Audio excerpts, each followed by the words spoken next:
Andrew, belated Happy New Year, and thank you for joining us in the latest instalment of our CEO update. A lot has happened since the last instalment back in October, so as always we'll run through every area of the club in an attempt to leave no stone unturned. We've had two major appointments in the period between then and now. Shelley Kerr has joined us as Technical Development Manager.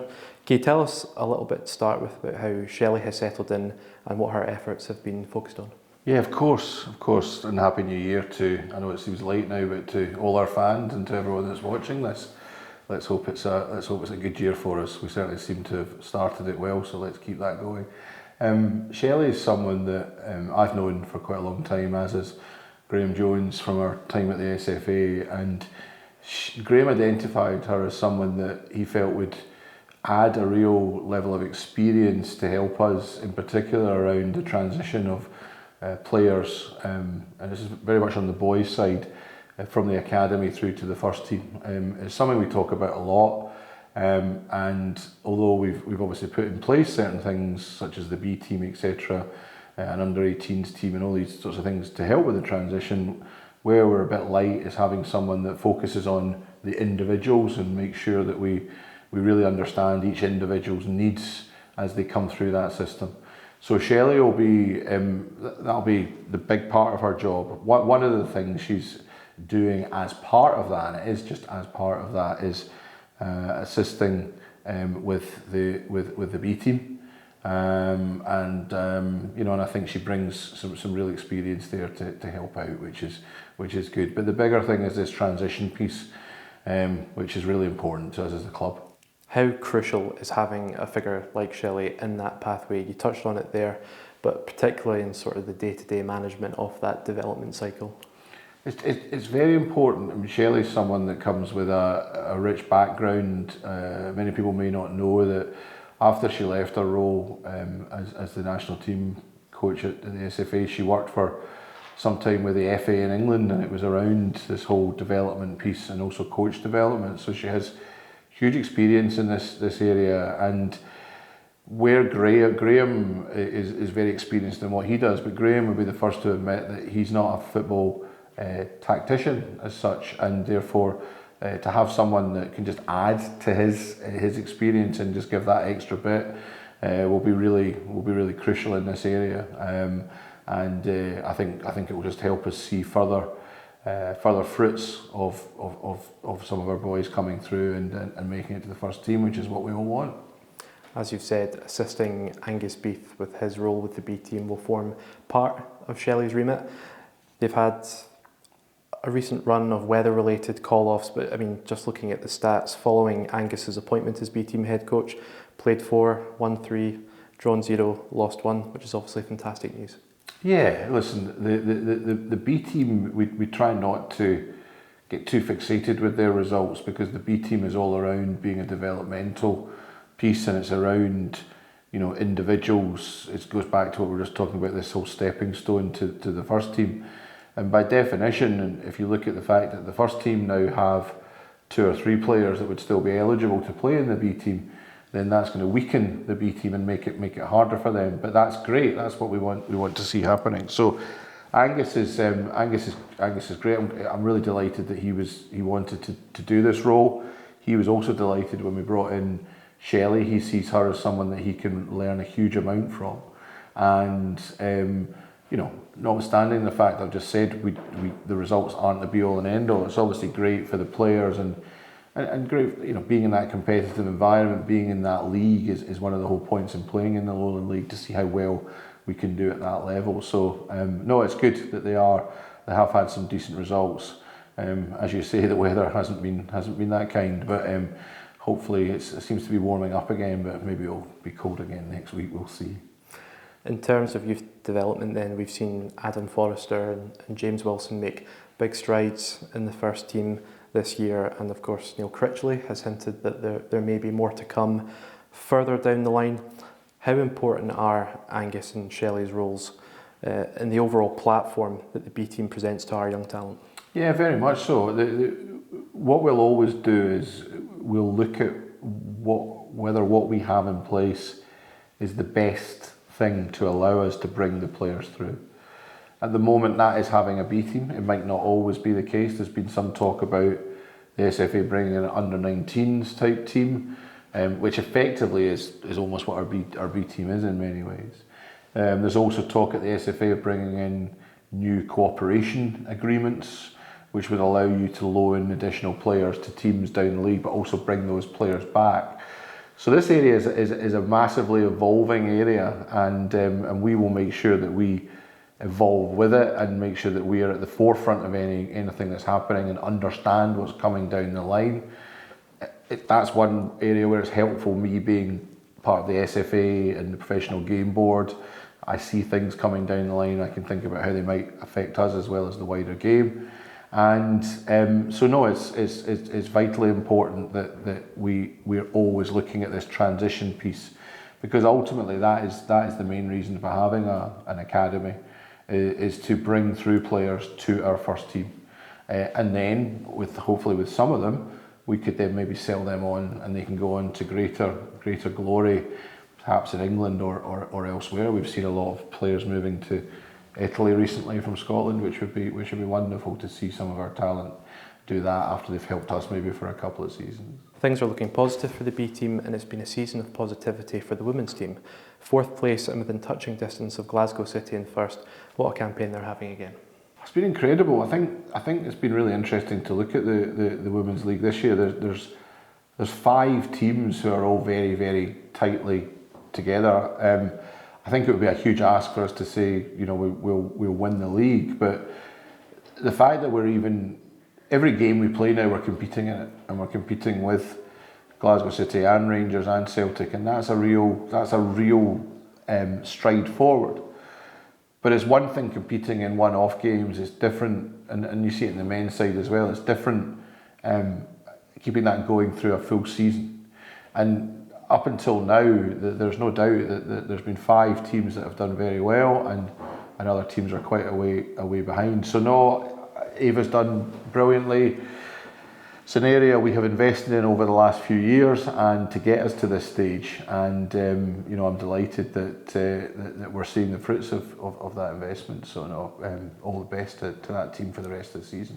Going back to the subject of appointments, Graeme Jones has started in his role as sporting director, possibly the busiest man at the club right now with the January transfer window, and of course we'll look to get a sit down with him in the coming weeks. Can you tell us how Graeme has bedded in, how you're working together, and what projects are Graeme getting his teeth into at the moment? Yeah, of course. I'm delighted that we now have Graeme officially in place. He came in November, and the last window was difficult without a sporting director. It made it harder, but we got through it. And we're now into the January window, which is notoriously a difficult window. But as everyone is already seeing, we've hit the ground running very quickly. With a lot of work going on during what was quite a difficult period on the pitch, but making sure that we were as ready as soon as we could be when the January window opened. So Graeme's very much taken up with that, but I think this is probably quite a good time just to re-emphasise to people that the role of the sporting director is wider than just recruitment. So they effectively look after everything that goes on up at Oriam. So they're my eyes and ears up at Oriam, you could say. Having said that, I also go up there as well. I was up there earlier today, but Graeme's based up there, and as well as recruitment, he obviously looks after the performance department, which is a big department full of various from sports scientists, nutritionists, physios, etc. So there's a lot in that as well.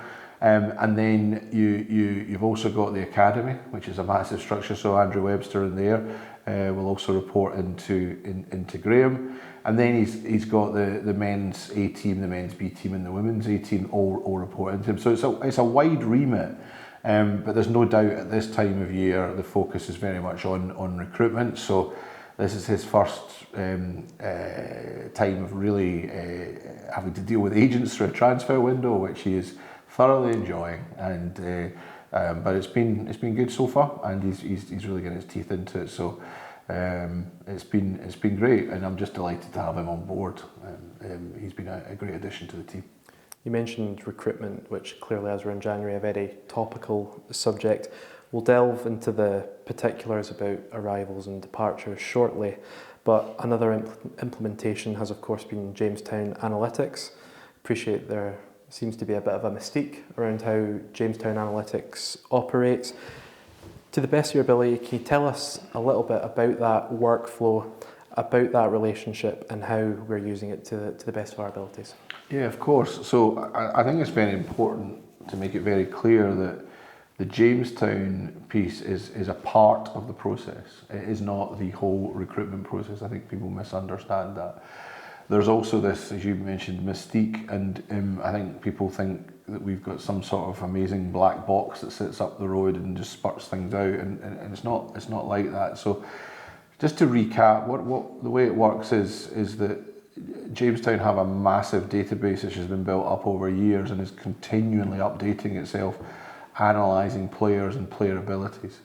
And it has an ability to tell us how players rate, or they feel they would rate if they were playing within the Scottish Premiership.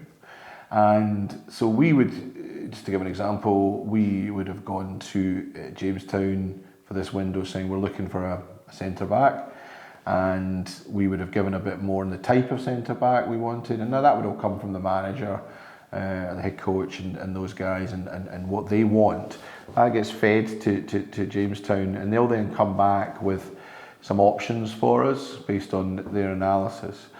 That is pretty much the beginning and the end of what they do.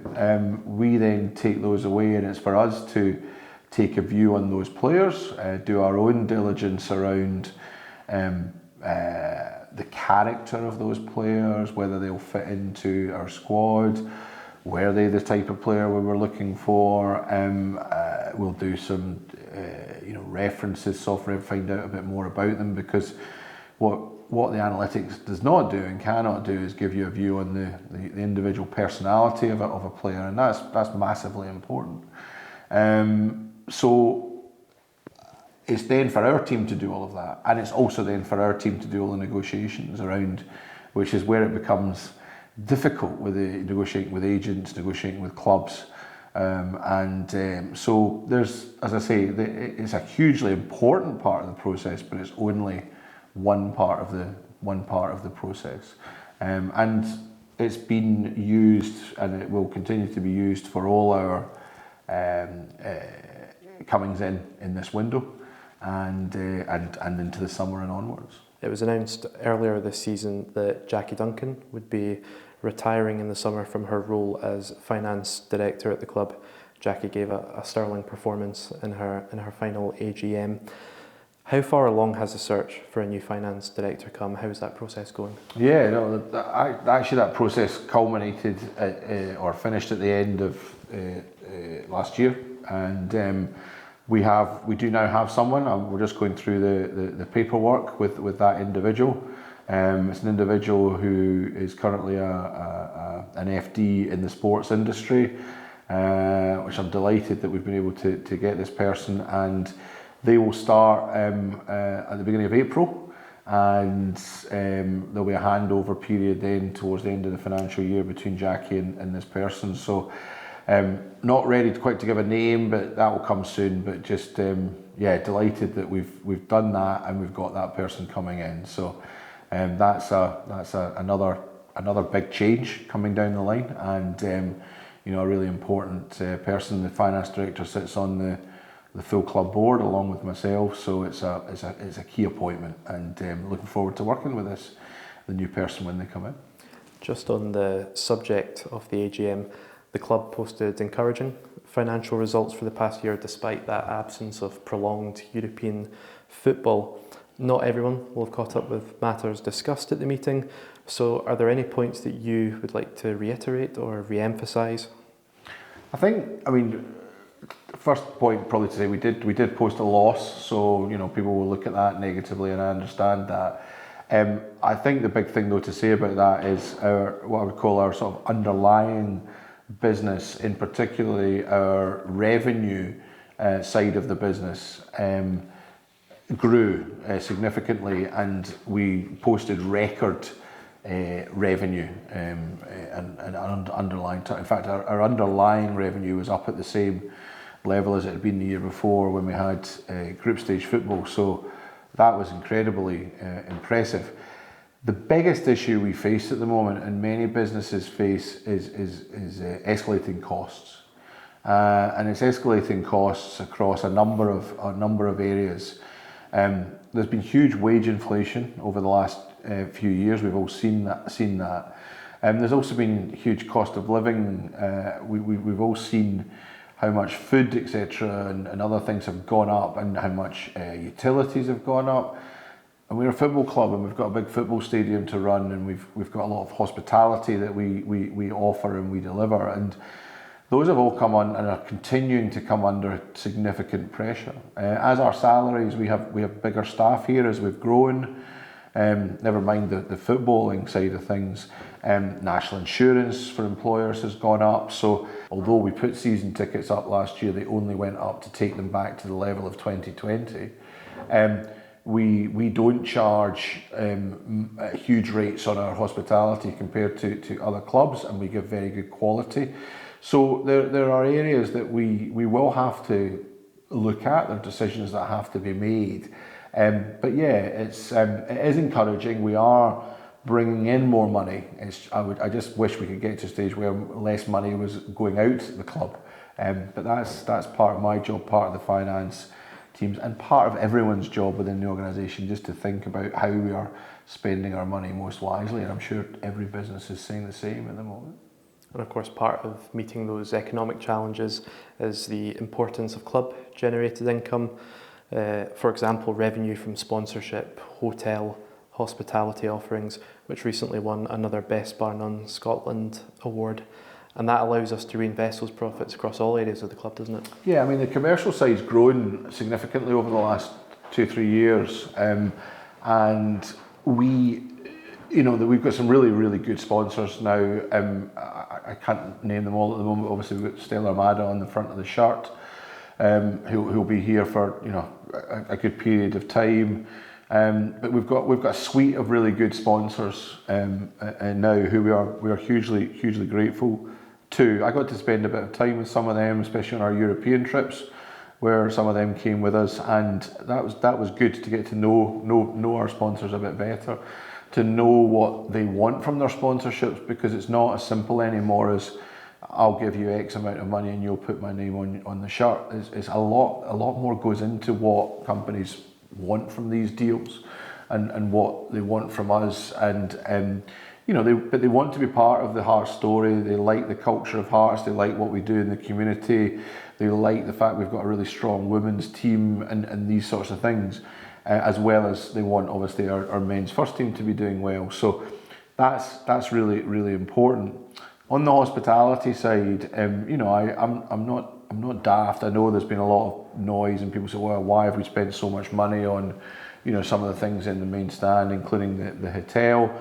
The fact is, we now have all of these. They are ours. They are our assets. We now run all of these. So every penny of profit that we make will go back into the club. The point I was making a minute ago is our big challenge in a lot of those areas is around our costs. But I encourage people where they can is to use the facilities that are at the club. There are some great facilities here, whether it's for parties, whether it's for weddings, whether it's for funerals, whether it's for whatever. We put on a huge number of events. We've got loads of different spaces here that people can use. There's a load of deals at the moment around the hotel and various other things. Now, I'm not daft. We face stiff competition, but as Hearts fans, it's one way that if you want to give more money back into the club, then certainly every piece of money that comes in there, profit-wise, will be reinvested into the team. So, where possible, try and use it.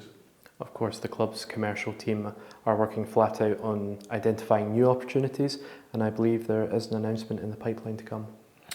Yes, so I think it's been trailed for quite a long time that this is our final year with Umbro. So we will be very soon, I can't say any more than that, announcing our new technical kit supplier. I'm very excited by it, and I think we're all very excited by it, and I think it will be something that hopefully the fans are excited by when we announce it soon. and again, start of a new era for the club. Speaking of income, there was confirmation not too long ago that the club was in negotiations with Tony Bloom regarding investment. What's the latest with that situation? There's not really anything more I can say about that. There are ongoing discussions. They remain very positive, and I'm certainly very hopeful that we'll have something more concrete to say in the not too distant future. So I don't want to say any more at the moment on that, but certainly nothing negative to say. It's very, very positive, and I believe we'll get to a good place with that hopefully very soon. Circling back to Jamestown Analytics and the subject of recruitment, how big a role did Jamestown play in the signings of Elton Kabangu and Jamie McCart this January, and how delighted were you to get those deals done? Yeah, they played as I mentioned earlier, they play a part in the process. So in relation to both of them, we would have said that the type of centre back we wanted and the type of forward we wanted, and they came back in relation to both of those positions with some options for us. And those two were very high up in those options, and ones we looked at and the coaching staff were very excited by, and actually were both fairly straightforward deals to get done. There's always something that's never quite there, but they weren't. The one with Elton that held it up a bit at the end was to do with nothing to do with the SFA or to do with anything here, but to do with trying to get a visa from the Home Office, which just held it up slightly. But other than that, they were deals, and I was delighted. I think I touched upon it earlier that these were deals that we've been working on leading into the window, and we had them there ready pretty much as the window opened, which was great because that gives everyone a bit of excitement. You can freshen it up, and we're not waiting as the window just drags on and then you get panicky towards the end of the window. So we're sitting here halfway through the window and we've already done a couple there, and you know, that's great. That's great. And that proactivity has become a key part of the recruitment process, I imagine. Absolutely, and it always will be that we're always looking ahead. I mean, we're already planning for the summer window. In fact, we're probably already planning for next January window, but I already know what we're looking to do in the summer. And we already have lists of players in those positions that we're looking at for the summer. Now, part of that depends on levers as well, so that it's never quite as straightforward as that might sound. But we're already working on summer deals as well. So that just continues and will continue right through this window and right up to the summer window opening. And of course, the question on everyone's lips: can we expect more? Well, yeah, I'm pretty confident we can expect more. There's been a few names mentioned in the media, some right, some not right, but I'm expecting us to do maybe one or two more in the window, and again, any more than that may depend on movement the other way, but certainly expect us to do a couple more. I think we do have to be cognizant of the fact that, and I've said this back in the summer, that we are carrying too big a squad, and the coach's view is we're carrying too big a squad. And so far we've brought in two and two have gone out, so we're still carrying too big a squad. So ideally we would like more to move out, but you know, people are under contract, they don't have to move anywhere. So we'll just see how that all pans out. But as I say, even if we don't get to move others, we will look at bringing a couple more in.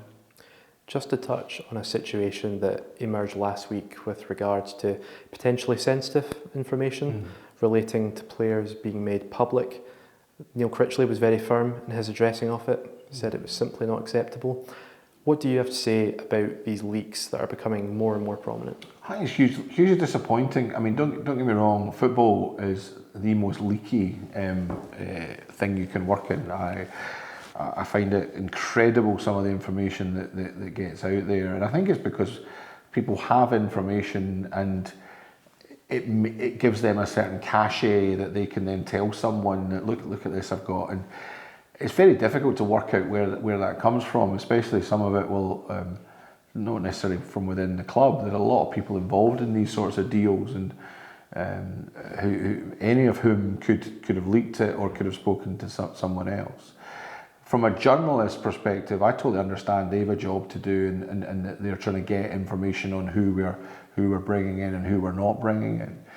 I think what happened last week, though, is stepped over a line. It stepped into an area of commercially confidential information, which it's unlawful to actually disclose that sort of information. And my view is that should never have been made public. The information was wrong, actually, but that's not really the point. To release something like that could cause huge detriment to the club, and it's hugely disappointing. I think the other thing is some of the other information that's been released over the last few months, like team lines and stuff like that, that would appear to have come from within the club and then through fans who are then disclosing it further. And I must admit, I find that a little bit surprising, that if you're a Hearts fan or you're a Hearts person, why you would want to disclose things like that could actually be to our detriment. But as I said at the outset, it's unfortunately it's something that's common and prevalent in football, and obviously I wish people didn't do it, but I don't think it will ever stop. We've touched on January arrivals, but of course January is also a time where we wave goodbye to some as well. Liam Boyce and Kai Rolls have both now departed the club. Different circumstances for players at different points in their careers, but they both went with our best wishes, didn't they? Oh, I mean, two great servants to the club, as you say, different circumstances. Liam, I'll start with Liam. So Liam was one of the few players that was been here from before me being here. I think I'm right in saying Craig Halkett's the last one now. Craig Gordon came in round about the same time as me, obviously second time round. So Liam been here since then. He started his career here, obviously, amazingly, with the game against Rangers, and I thought he finished his career amazingly as well. It would have been nice if he could have scored in one of those last 3 games that he played in, but he contributed hugely, and he said that in his farewell, that wasn't it a great thing that he'd left on a high, and I think that's great.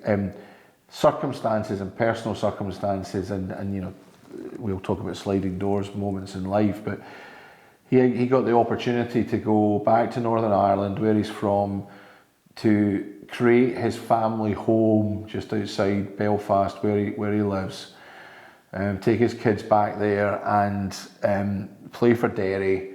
They start their pre-season, or they started their pre-season at the beginning of this week, so everything just fell into place very quickly. It was maybe a little bit quicker than we wanted. We maybe would have liked to have kept him for a couple more weeks, but you can't hold someone back in that situation. So I wish him all the best in what is obviously the latter stages of his career.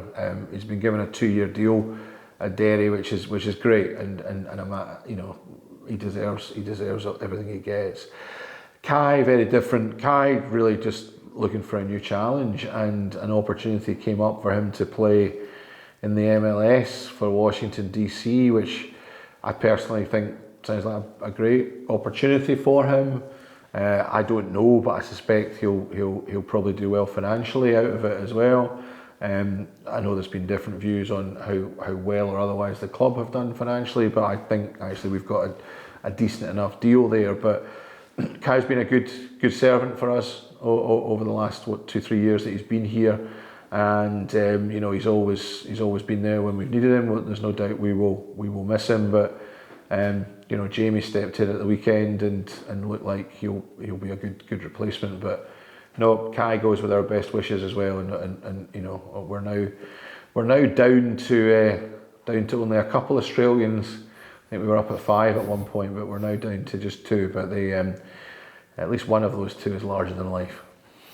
Andrew Salazar was another that left the club. His loan spell cut short to return to Colombia. Was that simply a case of one that just didn't work out? Yeah, you always get ones like that just don't happen. He was obviously brought in under the previous regime, and he had 1 game, and there was one obviously pretty big mistake in that game, but other than that, we were not good that day at Motherwell generally, for anyone that remembers it.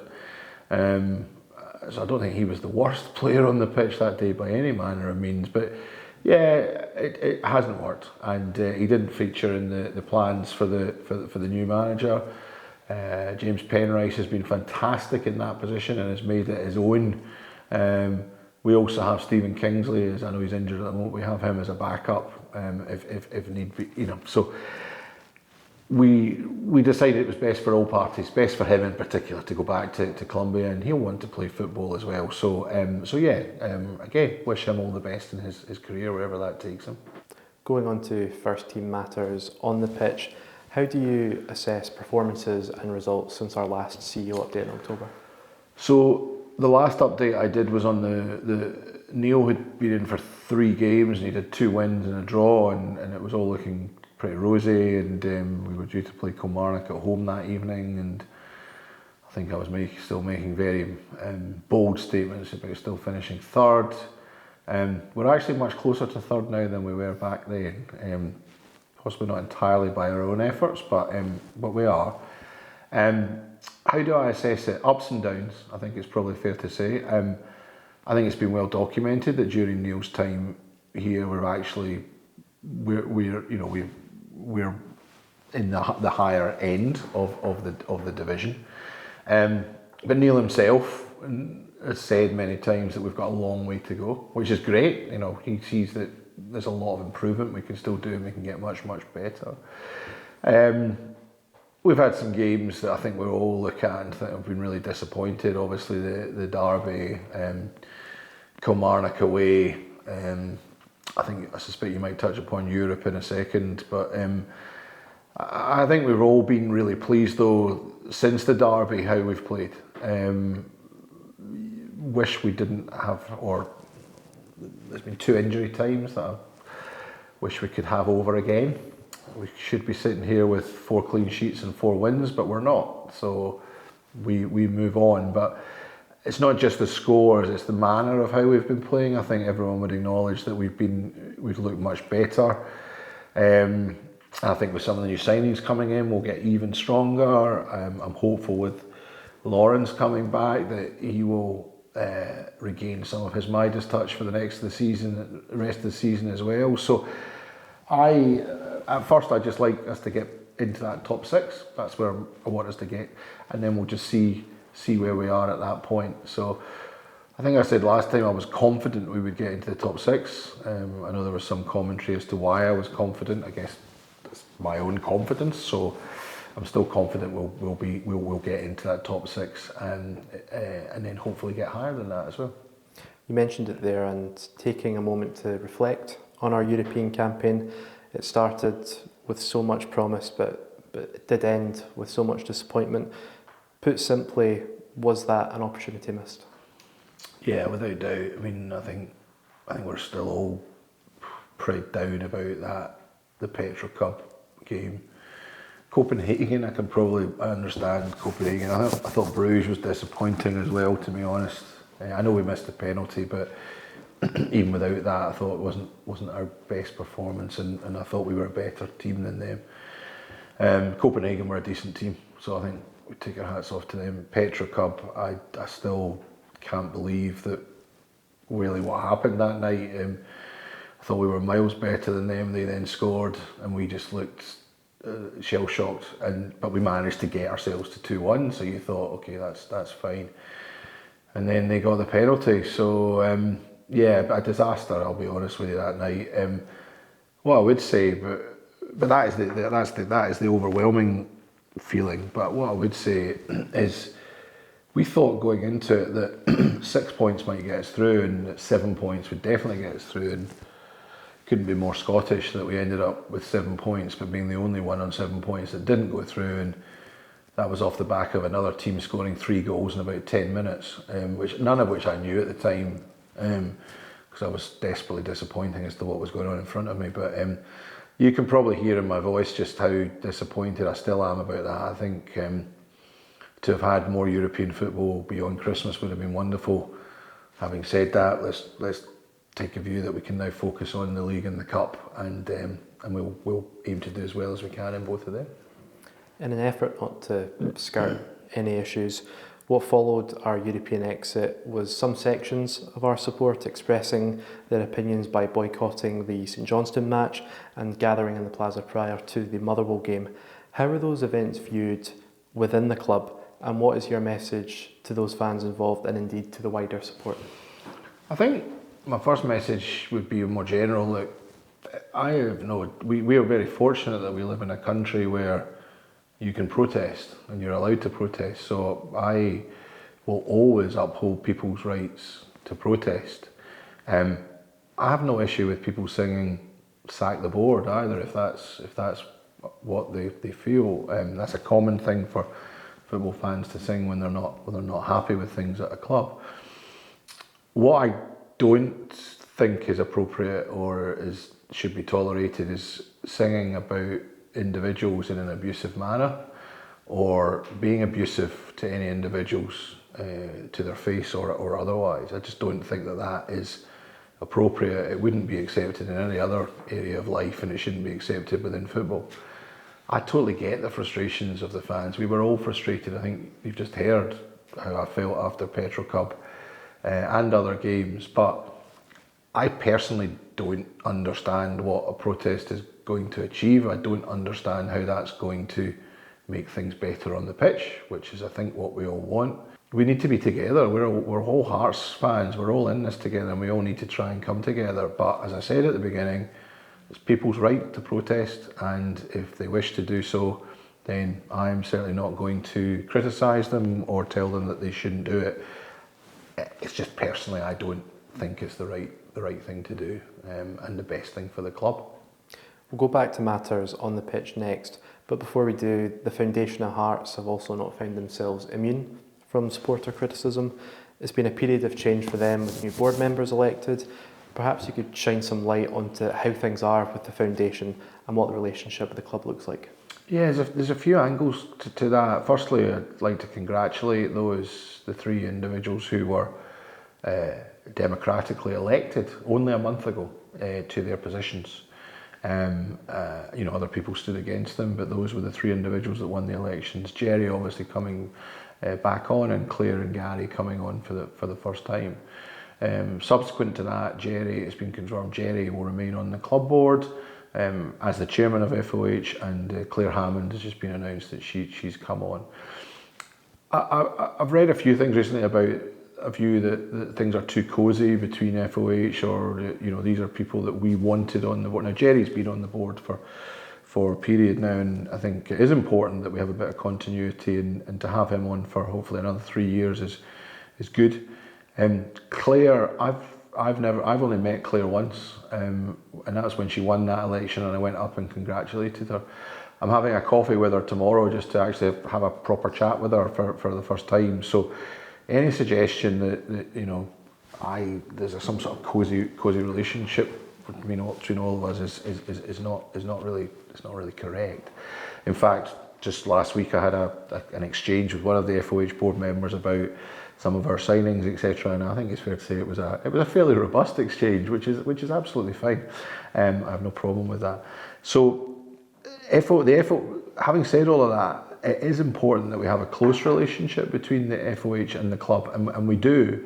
And I know again other people have said, certainly during the recent election, that FOH should have a majority on the club board and these sorts of things. And I think again there's a little bit of a misunderstanding of how things work, and I don't want to give some sort of lecture on corporate governance or corporate law. It'll bore everyone to tears if I haven't done that already. But we're set up in a way that's not uncommon. You've got an owner of the club who has representatives on the board, and they have two representatives on the board. We have two non-execs on the board who bring their own wealth of experience. We have a chair, and we have two execs on the board. And the way it works is that the board work together to set the strategy for the execs, and particularly the chief exec, to go away and implement that on a day-to-day basis. And I think there's a view that, well, unless those two FOH ones can win all the votes on the board, then that's not right. The board doesn't generally vote on things. A good functioning board works with consensus. We speak together, we air our views, we go around and we come up with a consensus. I can think in less than a handful of times in my 4 and a bit years here that we've actually voted on anything. And the one thing I would say is that there has never been an occasion on any of those votes where the FOH people have been outvoted.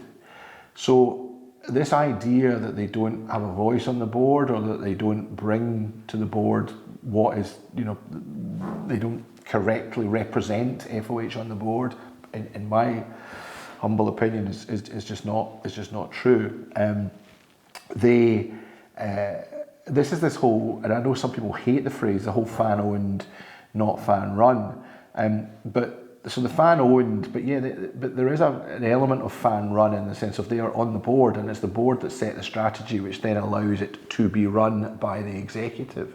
And no one would expect anything else in any normal organisation than it to be run by a chief executive and his or her team. So that's the way it all sits together. I've maybe gone on a bit, but I think it's important just to give a little bit greater understanding to all of that. So I'm looking forward to working with, I think hopefully Jerry and Claire will be on the board for the next 3 years. So I'm really looking forward to working with the two of them as we take the club forward into this next chapter, which I've referred to a few times. Moving back to the football then, January, of course, it's a time for incomings, outgoings, but we've also had positive news in terms of contract extensions too. Zander Clark has one that has committed his future to the club for the next 2 years. How pleased are you to get that one done? Because Zander's a big character. Oh, delighted. I mean, Zander's been unfortunate over the last period because Craig's done so well that, I think Zander would probably play at most other clubs in Scotland, and it's important for us to make sure that we've got Zander tied down, because who knows, we've seen it before that Craig unfortunately got injured. That can happen at any time. So we need to make sure that we have a good backup ready as and when that might be required. So Zander was not difficult to deal with. He likes it here, he enjoys it here, and I think he's hopeful that during that period he'll get an opportunity to be the number one again. And if he didn't hope that, then I would be worried, because I don't want someone just sitting there thinking I don't care and sitting back. So yeah, great to get that one done. I think the other one over this period, we sorted out some stuff with James Wilson as well, which was great and highly important. So yeah, there's that. Those are other things that go on as well, just to make sure we keep the people that we want to keep.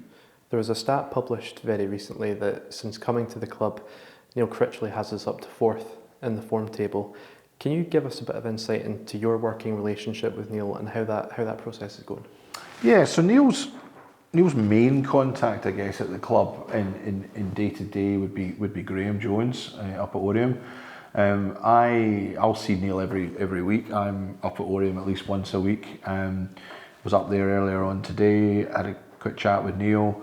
It just so happens, coincidentally, Graeme and myself and Neil and Mick are going to go out for something to eat tonight and have a chat, get to know each other a bit better. But I have found, and I suspect it probably comes across in his interviews, that Neil's is a lovely man and very likeable and very easy to get on with, and I'm certainly enjoying I've been lucky with, they've all been different, but the people that I've had as the managers, head coaches since I've been here have all been people that I've enjoyed working with. But Neil brings something different, and he is he's someone I like a lot. One thing I do understand, and I'm not there, is he is an exceptional football coach, and I think as we get in better players, he gets more time with players, because he's not been able to get a huge amount of time with players because of all the midweek games we've had. I think we're going to see the team just get better and better under Neil, and what a great place to be and what a great journey I think we're going to go on with him. Results have been positive recently. Academy graduates are getting and taking their chances in the first team. You're at every game, home and away. Are you encouraged by what you're seeing on the pitch? Hugely. I mean, when you go through manager changes, sometimes it's not just about results. It's about, can you see a can you see a progression? Can you see what we're trying to do? It's not so much this phrase style of play, because I think sometimes that can be overused, but I personally can see, and have seen from day one, even in the games where it's just not worked or happened, but I can see what we're trying to do, where we're trying to get to with Neil, and I think most fans can see that. I think there are some who didn't want Neil in the first place, who maybe, and that's fine, that's football fans' prerogative, and will maybe never want him, but I'm certainly positive about what I'm seeing, and I think, as I said a minute ago, we'll see that get even better as time goes on. Andrew, thank you for your time. Thank you, Neil.